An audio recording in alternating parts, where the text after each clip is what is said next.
నేరాల నియంత్రణకు అత్యాధునికమైన డ్రోన్ కెమెరాలను అందుబాటులోకి తీసుకొచ్చామని ఎస్పీ హర్షవర్ధన్ రాజు తెలిపారు. 30 లక్షలతో 50 అధునాతన డ్రోన్లు కొనుగోలు చేసినట్లు చెప్పారు. ఉత్సవాల సమయంలో టెక్ సాయంతో బందోబస్తు ఏర్పాట్లు చేస్తామన్నారు.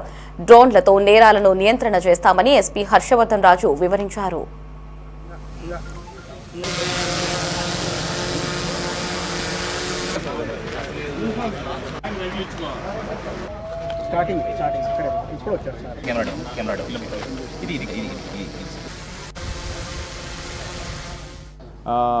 మెయిన్ బందోబస్తు యాక్టివిటీస్లో కానీ అదర్ ప్రోగ్రామ్స్ అన్నింటిలో కూడా మనం డ్రోన్స్ని విరివిగా యూజ్ చేస్తున్నాము. సో కాబట్టి వాటి డ్రోన్ యొక్క కెపాసిటీ మనం పెంచుకోవాల్సిన సందర్భంగా ఈరోజు మనం అదనంగా ఇంకొక 5 డ్రోన్స్ని తీసుకొని రావడం జరిగింది. ఈ డ్రోన్స్ వాడకం వల్ల నిజానికి మాకు పోలీస్ శాఖకి ఎంతో ఉపయోగకరంగా ఉంది. యాక్చువల్గా చాలా ప్లేసెస్ ఇప్పుడు మనకు గాంజా కన్జ్యూమ్ చేసే ప్లేసెస్ కావచ్చు, లేకపోతే ఇదివరకు గ్యాంబ్లింగ్ ప్లేసెస్ కావచ్చు, లేకపోతే అసాంఘిక ఎలిమెంట్స్ ఉండే ప్లేసెస్ అన్నీ కూడా చాలా వరకు మనకు దూరంగా సెక్లూడెడ్ ప్లేసెస్లో ఫార్ ఆఫ్ ప్లేసెస్లో ఉంటారు. సో అలాంటి చోటికి మా మెన్ పర్సనల్ పోవాలన్నా కానీ ఎంతో శ్రమతో కూడుకున్న విషయం. ఒక చోటకు పోవాలంటే 1 కిలోమీటర్ నడుచుకొని లోపల పోవాల్సిన పరిస్థితి. పోయిన తర్వాత అక్కడ ఉంటారో ఉండరో తెలియదు. సో వెళ్ళి వచ్చేదానికి దాదాపు ఒక హాఫ్ డే టైము దానికి అయిపోయేది. అక్కడ మనుషులు లేకపోతే మనకు ఆ హాఫ్ డే వేస్ట్ అయ్యేది.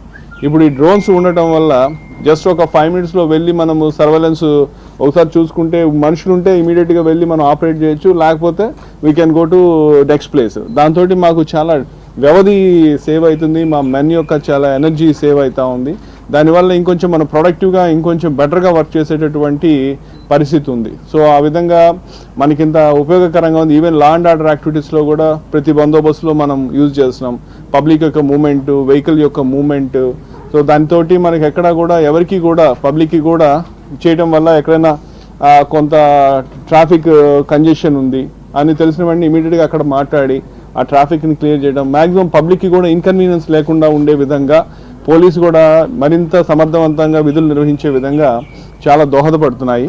కాబట్టి ఇవి కొన్ని మనకి ఇంకా ఉంటే బెటర్ అన్న ఉద్దేశంతో కలెక్టర్ గారిని అడిగిన వెంటనే ఆయన కూడా మనకు కలెక్టర్ గారు మనకు దాదాపు ఒక 30 lakhs ఇచ్చారు. దాంట్లో 15 లక్షలు ఈ కెమెరాస్ కోసం, ఇంకా 15 lakhs డ్రోన్స్ కోసం ఇంకో 15 lakhs CCTV కెమెరాస్ కూడా మనము పర్చేజ్ చేసి పెట్టడం జరుగుతూ ఉంది.